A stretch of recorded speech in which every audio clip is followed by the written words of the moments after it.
പ്രിയമുള്ളവരെ, വീണ്ടും വചനപഠന ക്ലാസ്സിലേക്ക് ഏവർക്കും സ്വാഗതം. ഈ ആഴ്ച 4 വചനങ്ങൾ ഇപ്പോൾ പഠിച്ചു കഴിഞ്ഞു. നമുക്കതൊന്നുകൂടി റിപ്പീറ്റ് ചെയ്ത് പഠിക്കാം. 2 തിമോത്തിയോസ് 2:3. യേശുക്രിസ്തുവിൻ്റെ നല്ല പടയാളിയെപ്പോലെ കഷ്ടപ്പാടുകൾ സഹിക്കുക. സങ്കീർത്തനം 55:22. നിന്റെ ഭാരം കർത്താവിനെ ഏൽപ്പിക്കുക, അവിടുന്ന് നിന്നെ താങ്ങിക്കൊള്ളും. യെശയ്യാ 54:13. കർത്താവ് നിന്റെ പുത്രരെ പഠിപ്പിക്കും, അവർ ശ്രേയസ് ആർജിക്കും. യോഹന്നാൻ 14:1.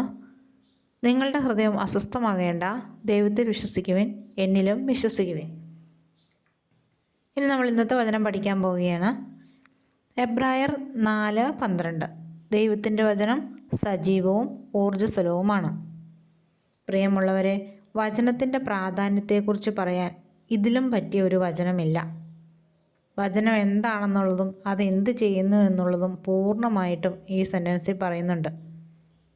ഇത് വലിയൊരു സെൻറ്റൻസാണ്.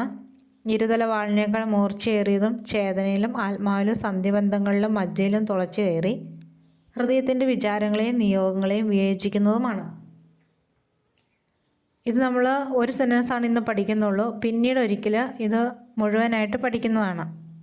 നമ്മൾ ഈ വചനത്തെക്കുറിച്ച് ധ്യാനിച്ചു കഴിഞ്ഞാൽ നമുക്ക് ഈ വചനം പഠിക്കുന്നതിൻ്റെ എല്ലാ പ്രാധാന്യവും നമുക്ക് മനസ്സിലാവും. അപ്പം നമുക്ക് ഈ വചനം 3 പ്രാവശ്യം റിപ്പീറ്റ് ചെയ്ത് പഠിക്കാം. എബ്രായർ 4:12. ദൈവത്തിൻ്റെ വചനം സജീവവും ഊർജ്ജസ്വലവുമാണ്. എബ്രായർ 4:12.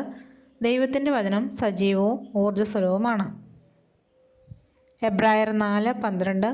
ദൈവത്തിൻ്റെ വചനം സജീവവും ഊർജ്ജസ്വലവുമാണ്. ഇനി ഇതെല്ലാവരും ബുക്കിലേക്ക് എഴുതുക. നാളെ മറ്റൊരു വചനവുമായിട്ട് കാണാം. ദൈവം എല്ലാവരെയും അനുഗ്രഹിക്കട്ടെ.